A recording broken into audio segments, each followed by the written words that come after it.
Hello everyone, my name is Akash Kumar. आज मैंने आपके सामने एक स्टेटमेंट लिखी है 5 is greater than equals to 5। तो हमें ये बताना है कि ये स्टेटमेंट गलत है या सही है। मैं जब भी इस क्वेश्चन को अपने बच्चों से पूछता हूं तो काफी सारे बच्चे क्या बोलते हैं कि ये स्टेटमेंट क्या है, गलत है। काफी सारे बच्चों से मैंने पूछा है इस स्टेटमेंट को, तो ये इस स्टेटमेंट को जब भी मैं पूछता हूं तो वो क्या बोलते हैं, ये स्टेटमेंट सही है सर, गलत लिखी हुई है। जबकि ये स्टेटमेंट क्या है, बिल्कुल सही है। सही कैसे? तो सबसे पहले इस स्टेटमेंट का मतलब क्या है, हमें मतलब समझना होगा। ये स्टेटमेंट कह रही है 5 इज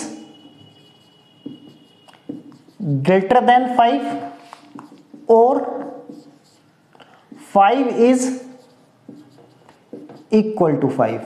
अब ये जो मैंने बीच में और लिखा है ना, इस और का ये बहुत इंपॉर्टेंट रोल है। क्या है? बहुत ज्यादा इंपॉर्टेंट रोल है इस स्टेटमेंट में। अब इंपॉर्टेंट रोल क्या है यहां पर?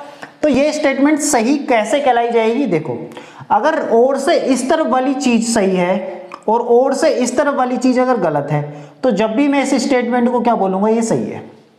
अगर और से इस तरफ वाली चीज गलत है और से इस तरफ वाली चीज सही है, तो जब भी मैं इस स्टेटमेंट को सही बोलूंगा। ऐसी स्टेटमेंट जब भी कहीं लिखी हो तो दोनों में से कोई एक कंडीशन होल्ड कर जाए, इट मीन सेटिस्फाई कर जाए, तो मैं उस स्टेटमेंट को जब भी मैं सही बोल दूंगा। केवल एक ही केस में स्टेटमेंट गलत हो सकती है, जब और से इस तरफ और से इस तरफ दोनों तरफ गलत लिखा हो। जब गलत लिखा हो तो ये स्टेटमेंट गलत कहलाएगी। अब हमें देखना है कि ये मेरी इन तीनों में से किस कंडीशन को सेटिस्फाई करती है।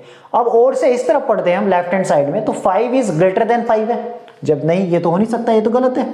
अब 5 इज इक्वल टू 5 है, हाँ ये सही है। इसका मतलब क्रॉस और ये राइट, पहले क्रॉस है फिर राइट है। इसका मतलब ये वाली सेकंड वाली चीज सही हो जाएगी। जब सेकंड वाली चीज सही हो जाएगी, इट मींस ये हमारी स्टेटमेंट क्या हो जाएगी, बिल्कुल सही हो जाएगी। उम्मीद कर पा रहा हूं ये कॉन्सेप्ट मैंने आपको जो समझाया है ये आपको अच्छे से समझ में आया होगा। इन फ्यूचर अगर आपसे कोई भी टीचर इस स्टेटमेंट से रिलेटेड पूछता है तो आप उसका आंसर अच्छे से दे पाएंगे। कभी भी अब इसको डिजिट चेंज करके कुछ भी पूछ सकता है आपसे, ठीक है। उम्मीद कर पा रहा हूं ये मैंने आपको जो भी आज ये कॉन्सेप्ट समझाया है ये आपको अच्छे से समझ में आया होगा। इसी तरह की वीडियो देखने के लिए वीडियो को लाइक करें और चैनल को ज्यादा से ज्यादा सब्सक्राइब करें। बाकी नेक्स्ट क्लास में मिलते हैं इसी तरह के क्वेश्चन के साथ। जब तक अपना ध्यान रखें। Thank you so much.